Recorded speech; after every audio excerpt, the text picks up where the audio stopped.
Look about you! Take it all in! Your grandchildren will want to hear everything about this day. The day you drove the traitorous Mason Wong back into the dirt! Starting the game, as you would see in a movie, the players are standing up and the commander is walking in front of you and giving you the battle speech. And then we give you control and you get to play out that scenario right there. When you're running through the castle gate, it feels like what you've seen in Hollywood movies. And we're not just inside the castles, we're taking over the walls, we're going through the city, and then we're going into the final keep.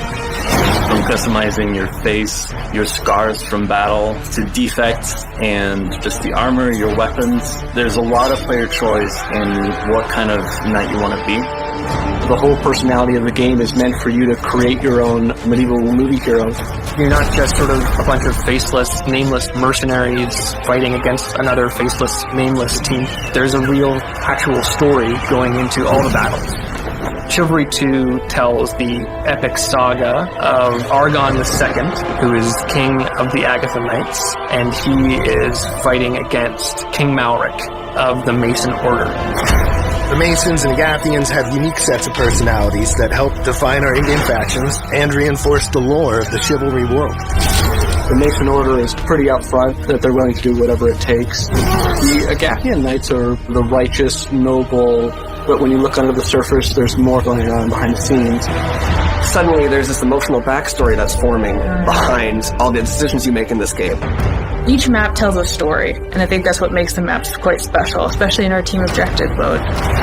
There's a map called Lionspire. You start out on the beach with all these boats that are just washed up on the shore, and the first thing you do is you immediately are fighting people. In Redhelm, we have an initial siege on the first stage that has trebuchets launching from afar, and you can hear those distant impacts. And then as the battles progress throughout the city, you have different sounds like the panic of the city as it's being plundered. Coxwell is a map that feels the fantasy of the ugliness of medieval times. So it starts with Mason rushing into the small village and burning all the houses. And at the very beginning, defenders are actually playing as players. So you can feel the tide coming, try to survive as long as you can. I made it! We made it! Adding personality, humor, and the extra little juice is always a key component to us. In Chivalry 2, we expanded the voiceover system to include more manual VO options, as well as a slew of dynamic auto VO events.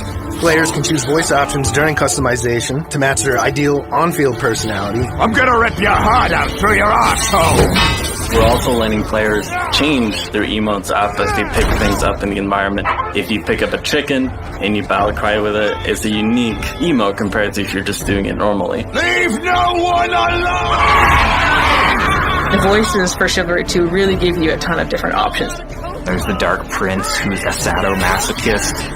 Yes, hurt me! He just relishes in the combat and cutting people open, and every time he is hurt, he's like happy about it.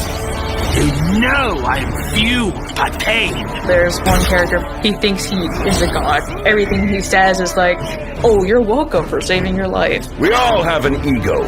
Mine is just better. There's a special place in my heart for the Squire Boy, who, like myself, would be completely out of place on a medieval battlefield. We're all gonna die! And it's the way he whinges and brown-noses his way through a battle and surprises himself when he gets a kill or simply still survive that is very endearing. I soiled myself, and nobody cares! And so it's a really silly humor that people can do. It shows personality for everyone to express himself. The voices add a layer of comic relief to an otherwise brutal world full of pain screams and death cries. The whole point of it is just to crack open a beer, play the game, relax, just stab somebody till you feel better. It's incredibly unwinding. You can pick up a huge medieval hammer and just crush somebody's head. It has a lot to do with doing something you never do in your real life and getting to live this fantasy of what if I was a knight in the medieval time. You wouldn't want to go into a medieval battlefield in real life because you lose your head one time, it's gone. The best thing about Chivalry is you can probably go find your own head again and use it.